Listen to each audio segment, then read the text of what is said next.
everybody. I'm Chris Casamassa, and you're listening to The Movie Raid. It's time for The Movie Raid. Tonight's victim is martial artist and stuntman Chris Casamassa, has played in Mortal Kombat, Batman and Robin, amongst others. Hello. Hello, hello. What have we been up to? Our Red Dragon Karate Studios in Southern California, and we're opening some new outlets. New martial arts studios out here. We should have 3 new places open by the end of the year, and I'm getting ready to work on a movie with Jason David Frank, who is the Green Power Ranger, and the new movie is called Legend of the White Dragon, which hopefully starts shooting in the next month or so. If people want to find out information about it, there's an Instagram account called Legend of the White Dragon. They can follow it on Instagram, and we'll be posting set pictures and some little sneak peek behind-the-scenes stuff. During the current events, is it slowly helping you in terms of between your martial arts and getting work in film? Does it help you benefit for your studios and so forth in martial arts as well to get the work? The funny thing is, most of our students don't even know that I do movies. So they come just because they like the style and what we're teaching, and they train with us a few months. They kind of put 2 and 2 together and figure it all out. It doesn't benefit the business as much as you would think, which is great because I want them coming to us for who we are, not because we were doing movies and stuff.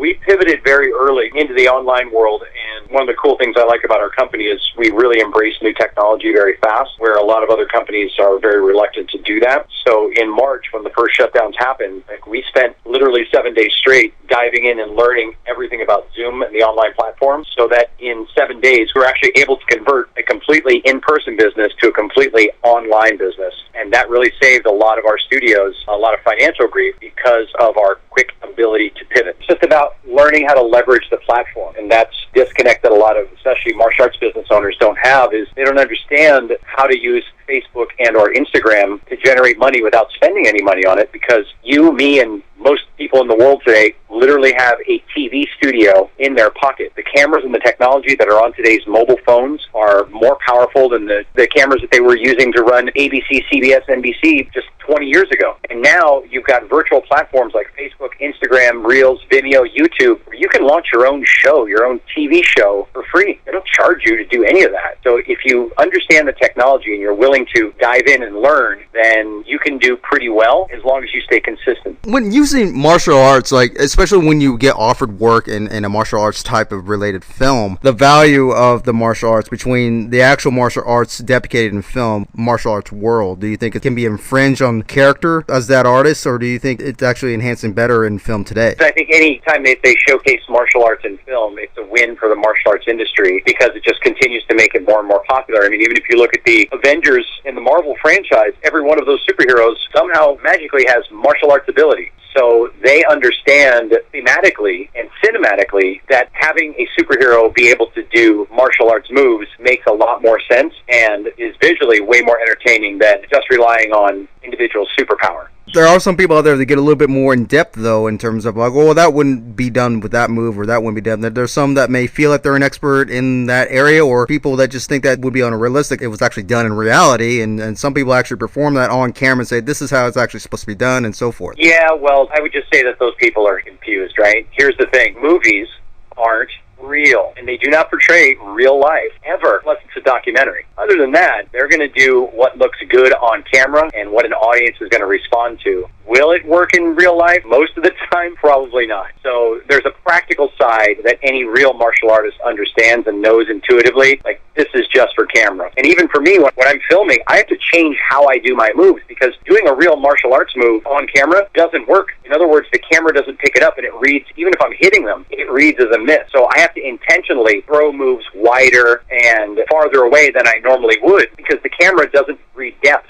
So real martial arts on camera for cinema doesn't necessarily work. You have to do a thing we call Hollywood Do. There's Kabuto, there's the art of the martial arts, and then there's Hollywood Do. That's fighting on camera, and those are 2 completely different animals. When someone is not exactly experienced in terms of knowledge in this type of field, would you actually almost prove to other people like this is not exactly the kind of example you want to lead between movies and then the actual arts, or would you just let the bullets where they fly and then let them deal however they feel necessary? I've never had that experience. Like all the sets that I've been on, the people have been very gracious and willing to learn. Like, you know, once we rehearse some fight scenes, even some of the actors like, oh, I want to learn how to do that, I want to learn how to do that. So they've always been really cool about it, and it's worked out pretty good so far. Does a martial artist need to put faith faith in the mind or the body when it comes to doing the performance method in terms of what's really that you need to really put the faith more into, whether the mind or the body, or do you think both is actually the main key? Well, listen, if you're a real martial artist, your mind and spirit are always involved in every part of what you're doing. Choreography on a set, basically a rehearsed dance routine, right? You and the other actor have to know what steps go where and what beats go where so that nobody gets hurt, and then it looks good. And then it's up to the music and sound and editing guys to make the fight cut together nicely. So as long as you put your best foot forward, as it were, and give it 100% of your effort, it's always going to translate pretty well on the screen. It's like it's a whole new mindset. Like it's a different emotion. It's a whole kind of different set of feelings,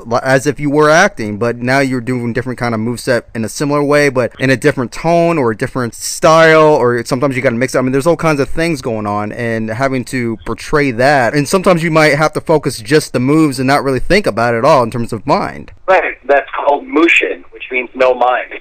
So if the rehearsals have gone well, if you've practiced and drilled the moves in, when you're in front of the cameras, it's no different than the rehearsal, because how you practice, so shall you perform. And that's why I was saying, I don't know how much of anything you know about the martial arts, but there are these things, these prearranged patterns called kata, which is a series of martial arts self-defense moves done in a sequence.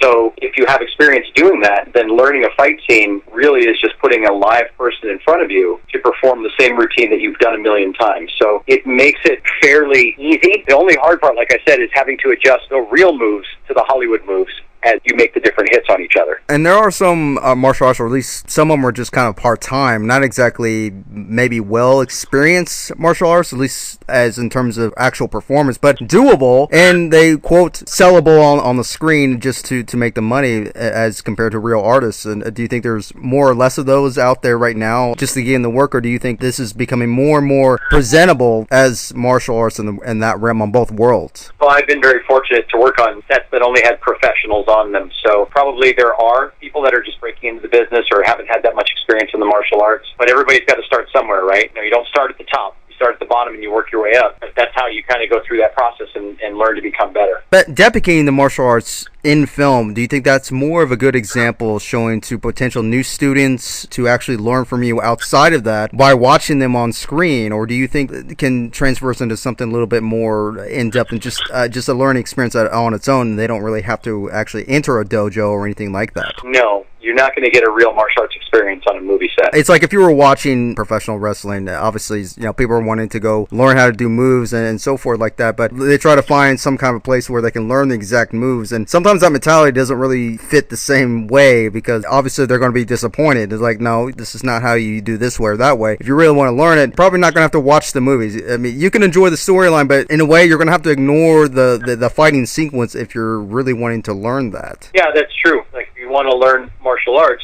go to a martial arts studio. And it's really hard to do that for some people, or at least in some areas, and especially cultural-wise. In my opinion, I think it's strong cultural-wise than it ever has been when it's deprecated in film, because then, and in some ways, they'll learn more about that culture, because there's so many different styles, so many different techniques, so much of every form of combat, and some of them I've never even heard of, but it does exist today, and it almost seems like a reliable source. Do you think it's a reliable source in film, despite if they're going to learn from that, or do you think this is more about the fact that it's more thriving as an actual subject now? I think trying to learn martial arts moves from a martial arts movie is probably the quickest way for you to get seriously injured. You can go on YouTube and type in basic self-defense lessons to watch them there, and there are martial arts. There's over 17,000 martial arts schools in the United States, and that doesn't even count local recreation centers, YMCAs, youth clubs that teach it for free. So the cool thing about the martial arts is it's pretty accessible almost anywhere that you are in the country. You just got to look for it, and if not, you just got to pick up your phone. There's like online platforms. Peloton does a lot of home fitness stuff. There's martial arts studios and companies that have apps that you can learn from. If you can't get to a studio, if you've got an internet or a cell phone connection, you at least can get a taste of it, or a little bit of trial and error of how to learn how to do some of the moves from a professionally trained instructor. If you have to do more of the acting aspect, and then let's say you have to do less of the combat style or everything, but you have a little bit of it, would you consider yourself on every platform of that, or would you actually make sure that you are in fact in martial arts? You don't want to be, quote, stereotyped as so-and-so and so-and-so. If there's people that are doing martial arts, they want to get into the movie business, I'll give them the same advice that I was given at a very, very early age, and that is very simple. It's very easy for Hollywood producers to take a really good actor and make them look like a martial artist, but they cannot take a really good martial artist and make them look like an actor. So if there's martial arts that are trying to break you into the biz, the advice I would give them is to take acting lessons. And that was advice that served me very well early in my career. Now, would you consider that as more of a side thing for you, even since you are purely martial arts and very skilled in this area? Would you rely on the film industry as your main backup? I'm not saying as a fallback, but as a backup, just as a sideline to you could continue to keep learning and even expanding your techniques? The answer to your question is absolutely not. I would never use that as a fallback. The movie business is feast or famine. It's great when it's great, but there are big valleys and gaps between acting jobs and acting gigs, and if you don't have a way to pay the bills between them, then you're going to run into some trouble. There are very few actors that work all the time. For most of us, you get 2-3 projects in a row, and then you don't work for a year or 2 years. So that's why I say it's feast or famine. Like within certain areas in the film industry, actor, whether you're some kind of a model expert or something to where you could probably get more projects than normal, that reliability can easily go almost to zero, because you're almost going to have to stay outside the film industry, because there's really no way for you to really expand on your own, because the industry itself is very harsh and it's not going to accept you right away, especially almost on anything, unless it's really necessary that they even need you at all. And sometimes it's only on one occasion and you're only there for one day, and then you go back home and chances are you're probably not going to get any work for another year because they don't have someone in that particular area that they need right now. Yeah, well, listen, for me, fortunately, the offers I get always include some kind of martial arts, because they know who I am and what talent they're hiring when they bring me on board. So if I'm working on a project, there's bound to be some martial arts that's going to be in it. Go ahead and plug in any websites or any links, anything that we can check out. I'm pretty easy to find on all the socials: Facebook, Instagram, LinkedIn, Snapchat, YouTube, Twitter, you name it. You just type in my name, Chris Casamassa, 1 S in the beginning, 2 S's at the end. You'll see all the cool things I'm working on and what we're doing and projects coming up. There you have it, everybody. That is martial arts stuntman Chris Casamassa. Thanks, Mike. Appreciate it.